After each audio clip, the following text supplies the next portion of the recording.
স্কুলের নিয়মকানুন ঠিকমতো পালন না করার জন্য ষষ্ঠ শ্রেণীর এক ছাত্রকে একটু বকাঝকা করেছিলেন এক শিক্ষক।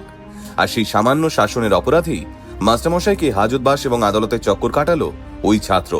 হ্যাঁ, ঠিকই শুনছেন। আজকের দিনে যেখানে স্কুলের শিক্ষক শিক্ষিকারা ছাত্রছাত্রীদের গায়ে হাত না তুলে সবসময় সব বিষয় ভালোভাবে বোঝানোর চেষ্টা করেন, সেখানে শুধু মুখে শাসন করার জন্য পুলিশের হাতে গ্রেপ্তার হতে হলো কোচবিহারের মাথাভাঙা হাই স্কুলের অভিজ্ঞ শিক্ষক তন্ময় চক্রবর্তীকে। কিন্তু এখন প্রশ্নটা হলো, কি এমন ঘটেছিল ওই দিন? ঠিক কোন কারণে ওই ছাত্রকে বকেছিলেন তন্ময় বাবু? আর কেনই বা সামান্য বকুনি থেকে ব্যাপারটা থানা পুলিশ কোর্ট অব্দি গড়ালো? চলুন আজকের ভিডিওতে গোটা ঘটনাটাই বিস্তারিতভাবে জেনে নেওয়া যাক। ঘটনাটির সূত্রপাত গত সপ্তাহের শুক্রবার, অর্থাৎ 12ই জুন। মাথাভাঙা হাই স্কুলে তখন প্রথম পিরিয়ড চলছে, রোল কল প্রায় শেষের মুখে। ঠিক সেই সময় ক্লাসে ঢোকার চেষ্টা করে ষষ্ঠ শ্রেণীর এক ছাত্র। ওই সময় শিক্ষক তন্ময় চক্রবর্তী তাকে জিজ্ঞেস করেন, এত দেরি কেন? ব্যাস, এই একটা প্রশ্ন থেকেই সব ঝামেলা শুরু। ওইটুকু একটা ছেলে নিজের ভুল স্বীকার করার বদলে স্যারের মুখের উপর তর্ক করতে শুরু করে যে দেরি তো একটু আধটু হতেই পারে, তার জন্য ক্লাসে কেন ঢুকতে দেওয়া হবে না। ছেলেটিকে বিশেষ কিছু না বলে তন্ময়বাবু তাকে ক্লাসে ঢুকতে দেন। কিন্তু রোল কলের সময় তিনি খেয়াল করেন ওই ছাত্র আগে পরপর 3 দিন স্কুলে আসেনি, অথচ স্কুলের নিয়ম অনুযায়ী ডায়েরিতে বাবা মায়ের কোনো সইও করিয়ে আনেনি। তিনি যখন এই বিষয়ে ছাত্রটিকে প্রশ্ন করেন, তখন ছেলেটি আরো খারাপ আচরণ শুরু করে দেয়। একজন শিক্ষক হিসেবে ছাত্রের এমন অসভ্যতা দেখে তন্ময়বাবু তাকে স্বাভাবিকভাবেই একটু কড়া ভাষায় শাসন করেন এবং তাকে ক্লাস থেকে বের করে করিডোরে দাঁড়িয়ে থাকার নির্দেশ দেন। এখানে বলে রাখি, এই শাসন ছিল শুধুই মৌখিক, গায়ে হাত তোলার কোনো ঘটনাই এখানে ঘটেনি। কিন্তু ছাত্রটি বাড়ি গিয়ে তার বাবা মাকে জানায় স্যার নাকি তাকে এমন ভাবে মেরেছে যে তার গা হাত পা লাল হয়ে গেছে। এইরকম একটা কথা শুনে স্বাভাবিকভাবেই পরের দিন সকালে তার অভিভাবকেরা রেগে মেগে সোজা স্কুলে চলে আসেন।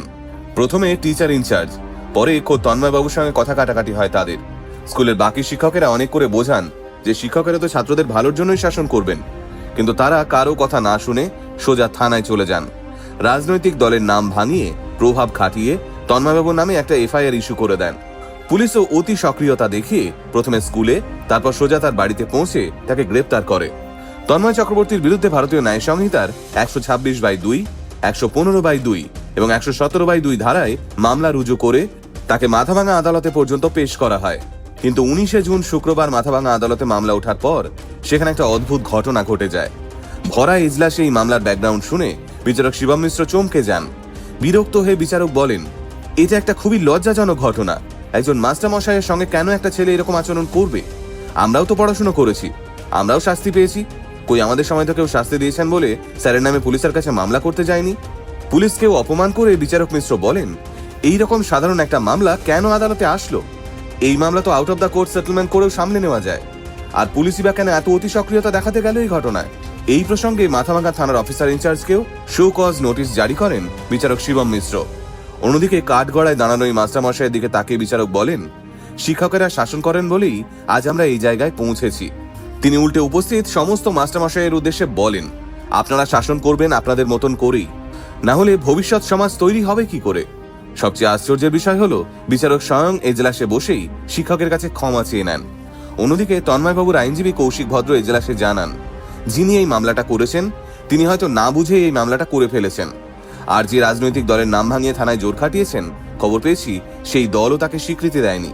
এই পুরো ঘটনাটা ঘটার পরেই বিচারক তন্ময়বাবুকে PR বন্ডে সসম্মানে মুক্তির নির্দেশ দেন।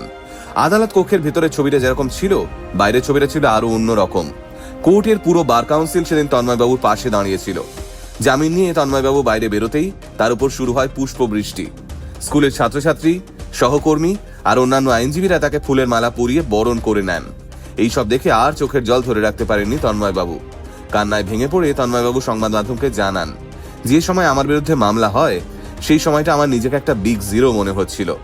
আমি জানি না এই ফুলের মালা আমার প্রাপ্য কিনা, শুধু এটুকু বুঝেছি এত বছরের শিক্ষকতার জীবনে যাদের মানুষ করতে চেয়েছি তারা সত্যিই আজ মানুষ হয়েছে। এরপর তিনি তার প্রিয় ছাত্রছাত্রীদের উদ্দেশ্যে হাত উঁচিয়ে আশীর্বাদ করে বলেন, তোরা অনেক বড় হ। এই ঘটনা নিয়ে মাথাভাঙা গার্লস হাই স্কুলের এক শিক্ষিকা বলেন, এই ঘটনার প্রেক্ষিতে শিক্ষক সমাজ আজ যে অবস্থান নিয়েছে তাতে ভবিষ্যতে কেউ কোনো শিক্ষকের বিরুদ্ধে মিথ্যে অভিযোগ আনার আগে দ্বিতীয়বার ভাবতে বাধ্য হবে। অন্যদিকে মাথাভাঙা হাই স্কুলের টিচার ইনচার্জ শ্যামল পাল বলেন, একটা ক্লাসে 100 থেকে 150 জন ছাত্র রয়েছে, সেখানে 1-2 জন যদি এরকম ছাত্র থাকে তাহলে তাকে শাসন করার দরকার হয় বই কি। তবে ওই ছাত্রকে যে শাসন করা হয়েছিল সেটা সম্পূর্ণরূপে মৌখিক, কোনোভাবেই ছাত্রটির গায়ে হাত তোলা হয়নি। তাই বিষয়টাকে কোনোভাবেই কোর্ট কাছারি অবধি নিয়ে আসার দরকার ছিল না।